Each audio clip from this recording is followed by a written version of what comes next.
Welcome back to another episode of 40 Facts About the 40K Universe. I am your host Gershwin and you are watching One Mind Syndicate.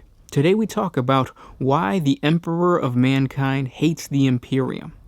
As we all know, the Imperium is not what the Imperium used to be back in the Great Crusade, and we're going to go over it's really three key points as to why the Emperor, if he were to come back, would absolutely hate how humanity lives in the Imperium.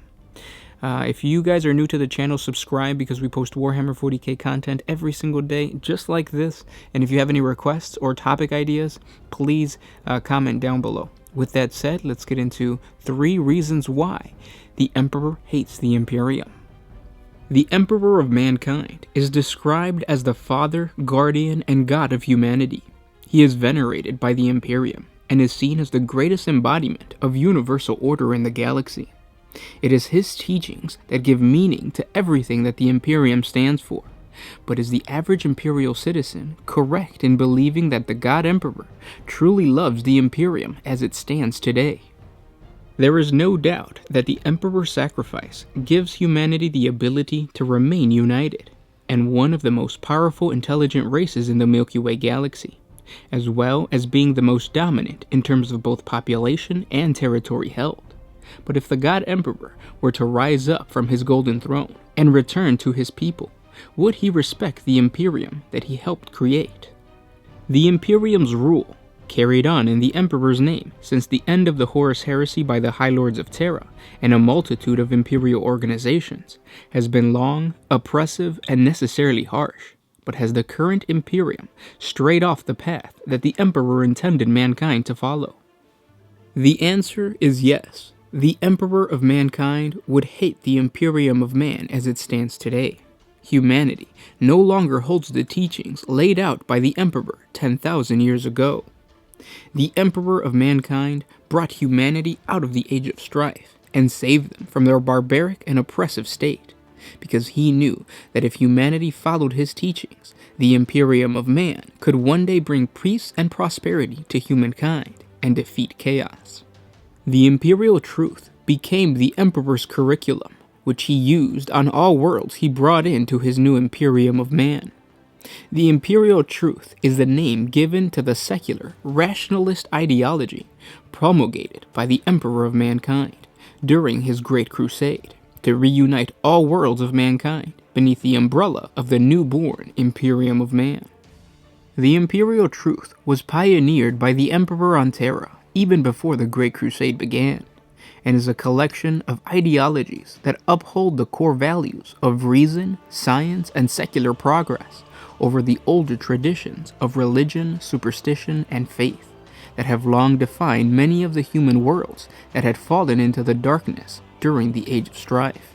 It is these backward and horrible traditions that oppressed humanity during the Age of Strife and caused the Horus Heresy that are being promoted in the Imperium of Man today, starting with religion, the ecclesiarchy, and the Imperial Creed.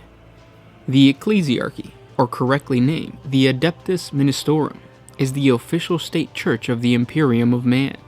It is a massive organization that guides the worship of billions of people on numberless worlds and across great divides of distance, language, and culture.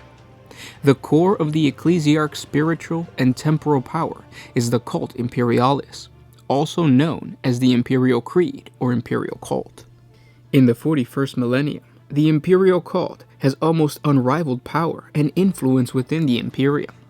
Heresy against it is punished severely, but worst of all, it is the Imperial Creed that is devoted to the worship of the God Emperor of Mankind as the ascended divinity and savior of humanity. Those who believe the cult's teachings hold that the Emperor is a living, spiritual entity and the only true divinity of humanity. The practices the Emperor of Mankind fought to eliminate from humanity have now complete control of the Imperium of Man. It was the Emperor himself who declared that mankind would not be free to progress and advance to its destined position as the preeminent intelligent species in the Milky Way galaxy until the last stone from the last church was cast down onto the last priest. Yet, the Imperium of Man is dotted with cardinal worlds. cardinal worlds are imperial planets completely dedicated to the worship of the God Emperor, according to the tenets of the imperial cult, with imperial sanctuaries, cathedrals, and temples covering entire continents. You cannot go anywhere in the Imperium of Man without finding a diocese that gives power to the very same priests that the Emperor would have killed. These priests spread the lie of the Lectitio Divinatus, a religious book penned by the traitor Primarch, Lorgar, of the Word-Bearer Space Marine Legion. The same book that the Emperor of Mankind shunned, and that helped plant the seed of treachery through the Imperium during the Great Crusade, is now seen as divine by the Imperium of Man. Every imperial citizen is forced to read and venerate this book, and yet it is a work of treason. To understand what the Emperor of Mankind would do to the ecclesiarchy should he come back, we must look at what he did on Terra. The Emperor of Mankind purged ancient Terra of all its ancient religions and superstitious beliefs, even going so far as to personally witness the destruction of the final church on Terra's ancient soil, after engaging its resident holy man. The same fate awaits the Imperial Creed should the Emperor return. When the Emperor was walking amongst his people, he planned that a new age of science and technological progress would solidify and consolidate the gains he and his warriors had made in achieving a new place for mankind in this galaxy. A restoration of humanity's rightful place as the predominant intelligent species in the known universe.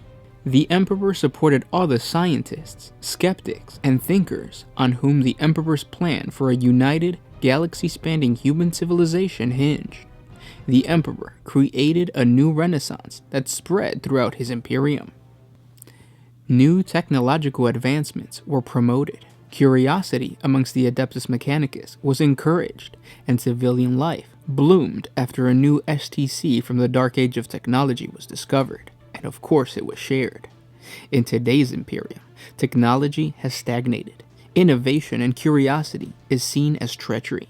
STC technology is hoarded and kept away from the masses. If the Emperor were walking amongst humanity today, he would be disappointed by the inability to understand the basic mechanical workings of a machine. He would frown upon the belief in a machine spirit, and he would look down on the cult Mechanicus and their belief in the Omnissiah. The Emperor of Mankind would be ashamed that the Imperium of Man has bred a culture where the only members of the Adeptus Mechanicus who actually seek new technology and wisdom do so in the hopes of reviving the Men of Iron, or those who turn to the Dark Mechanicum. If a technologically impaired culture and a traitorous-driven religion wasn't enough, the Emperor's entire purpose in initiating the Great Crusade and the creation of the galaxy-spanning Imperium of Man was to seek the destruction of chaos once and for all. Hence why he created the Imperial Truth, which eliminated what he believed as the fuel needed by the Chaos Gods. Unfortunately, as it stands today, the Imperium has not only failed to weaken the ruinous powers of chaos, but as the primary source of their power. If the Emperor would return, he would see that the countless blood-filled wars fought in his name fuel Khorne. The Hive City citizens that fight for survival amidst the horrible living conditions fuel Nurgle. The warp manipulation of countless sanctioned psychers fuel Tzeentch, and the corruption of the Adeptus Ministorum fuels Slaanesh. Overall, the Emperor of Mankind would come to realize that the living conditions that the Imperium of Man places on humanity is the reason chaos has become more powerful than it has ever been before. The Emperor would see the problems plaguing the Imperium do not simply infect the people who have control over the Imperium, but rather have spread to the very core of each individual who mutters the phrase, "The Emperor protects." Faith, rather than reason, has become the catalyst for the failures of the Imperium. For this reason, the Emperor hates the Imperium as it stands today. Now, simply because the Emperor of Mankind hates or disapproves of the Imperium, that doesn't mean he sees no way to better the situation. If the Emperor was ready to give up, he would allow the light of the Astronomicon to go dark, and plunge humanity into its final days. The Emperor sees his sons, the Primarchs, as beacons of hope. He sees his saints as possible channels of good in the warp. There still may be hope for humanity. And that is why I believe the Emperor of Mankind hates the Imperium as it stands today. I hope you guys enjoyed this video, and if you did, share this with your friends on Facebook, Twitter, or whatever social media you use. If you have a fanboy of the Imperium of Man in your playgroup, send him this video and show him that his false Emperor actually hates him. Maybe go to Chaos. Chaos doesn't hate you. They're going to give you gifts and prizes for your worship. But again, guys, thanks so much for suggesting this topic. If you guys have any other requests, comment down below. I'm going to put out a video of what I think. I'm going to give you guys a checklist, basically, of what I think the Emperor of Mankind has to do if he ever returns, or if he can ever get off of the Golden Throne and walk amongst his people. If you guys have any suggestions or ideas, comment down below. What do you think the Emperor would have to do once he returns? It's going to be really interesting to read them, and hopefully I can come up with some good ideas based off of your guys' comments. And of course, if you have any other requests for other topics of Warhammer 40K, comment down below. And if you guys want to support our channel a little bit more, jump on over to Patreon. A simple $1 a month helps us create more videos for you guys. If you can't, it's okay. Simply by liking, commenting, and sharing, hitting that little notification button right next to subscribe, it tells YouTube that you like our stuff, and YouTube helps us out by promoting us. Thanks again, guys, and if you have not already checked out the episode of For the Greater Wall that comes out today, we talk more about this topic. It's a little more broader, but you get to hear the input of the Sound Alchemist and me, so we have a little conversation about it, so check that out by clicking on the link.